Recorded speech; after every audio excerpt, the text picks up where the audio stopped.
Hi guys, welcome back to Patro versus YouTube channel where curiosity meets the code. Today the small program that I'm going to be discussing with the code is going to be Maze Pathfinding program. So let's get started. So firstly you can see the program.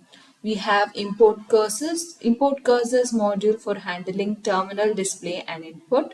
Then we have from cursors import new in wrapper, which is imports new in and wrapper from the cursors module. New in creates a new window not used directly here, and wrapper initiates and cleans up the cursor application. Then we have from import library dot util import find spec. This import find spec from the import.util module not used in this code. Then we have from operator import ne, which imports ne not equal operator from the operator module not used in the code. Then we have import q, which is imports the q module to use a queue data structure for pathfinding. Then finally we have import time, which imports the time module to control the delay between the upset. Then we initialize the maze, which is given in star 0. Whichever pattern you want it to be gone, you just give 0 and then the rest all to be empty. So the path here you can see we have given 0 and here we go. The path will be like this. We have hash and x in the middle. So we've given some kind of pattern except that the entire box is covered with hash and here and there we have hashes. Then we have, this is the maze. This defines a 2D list maze representing a maze layout with walls. Hash, this opens the path and the 0 opens the path. Start point is 0 and end point is x. Then we initialize maze 1. So here again this defines another maze 1 similar to maze with different layout and an endpoint. So here the endpoint is here, the start point is here. So we have two different options. Next we have define print maze1 dot std scr and then we have path. This defines print maze function to display the maze with optional path highlighting.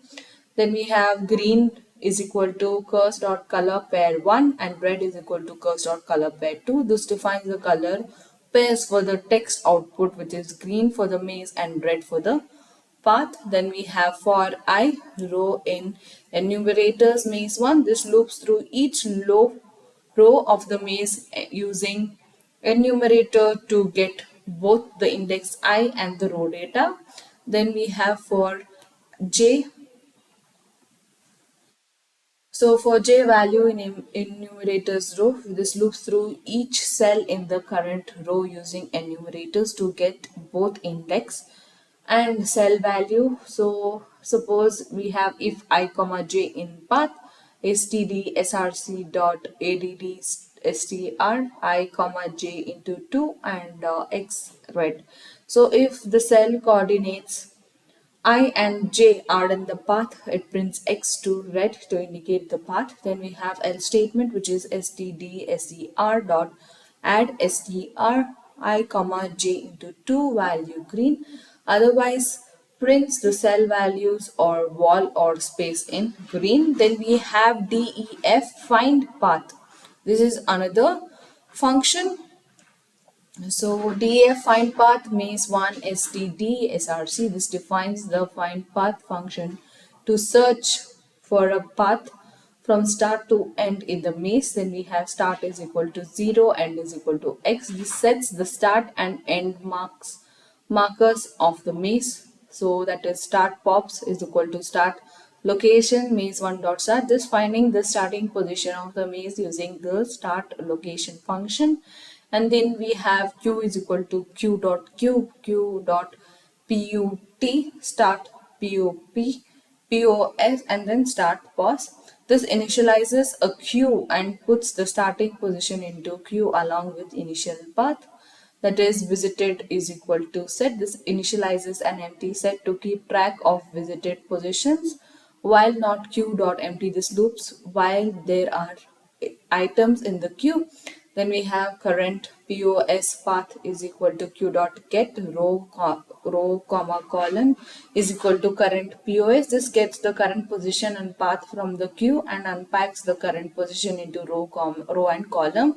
Then we have std scr dot clear. This prints maze1 dot std scr comma path, and we have time sleep 0.2 std scr dot refresh. This clears the screen, prints the maze with current path, waits for 0.2 seconds and refreshes the screen to show update. Then we have if maze one row and column is equal to end, it returns the path, and it checks if the current position in the end market, so if so returns the path. Then we have neighbors is equal to find neighbor maze 1 comma row comma column. This finds the neighboring cell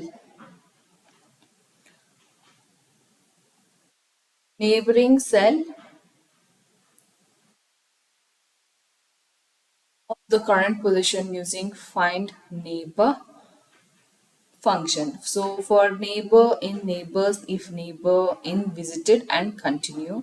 So here loops through each neighbor if a neighbor has already been visited or skips it. Then we have r comma c is equal to neighbor if maze r comma c is equal to hash continue. This unpacks the neighbor's coordinates and checks if it's the wall hash. If so, skips it. Then we have new path is equal to path plus neighbor q dot put neighbor new path visited add dot neighbor. This creates a new path including the neighbor, puts neighbor and new path into the queue and adds the neighbor to the visited set. The next we have def find neighbor maze 1 comma row comma column. This defines find neighbor function for to find the valid neighboring cells, which is neighbor is equal to empty list, and we have if row is greater than 0 neighbor dot append row minus 1 comma colon. So this adds the cells above the current position. If it's within the bounds, then we have if row is less than length of maze minus 1 and neighbors dot append row plus 1 col. This adds the cell below the current position if it's within the bounds. Then we have if col is greater than 0 neighbors dot append row column minus 1. This adds the cell to left the current position if it's within the bounds. Then we have if col is less than length of the maze minus 1 0 minus 1, this neighbors append row column plus 1. This adds the cell to the right of the current position if it's within the boundary.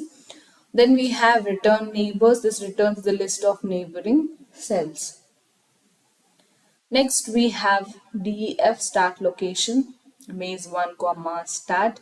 This defines start location function to find the starting position of the maze. And we have for I row in enumerate maze 1 and for j value in enumerate row. If value is equal to start, return I comma j. This loops through each cell in the maze to find and return the position of the start marker, which is return none. Then we have returns none if the start marker is not found.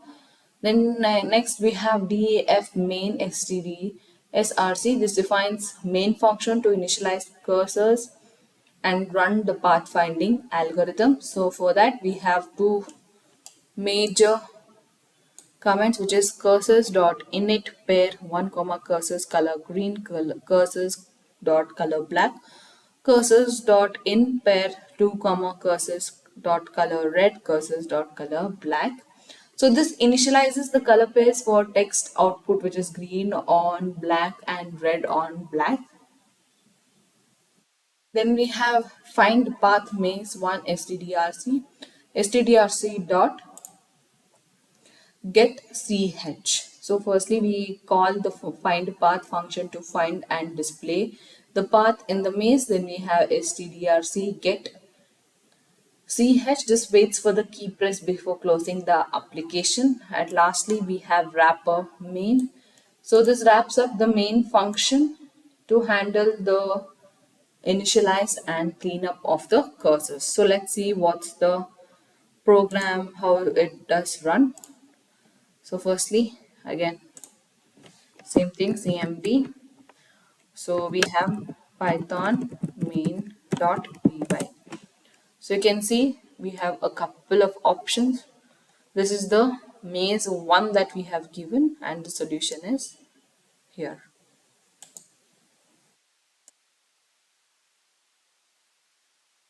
So we can do that more quickly before sorry, the system shows us. So python, use the cursor and you can guide it through. Thank you so much for watching. If you have liked this video, please do like, share and subscribe to our channel. Thank you.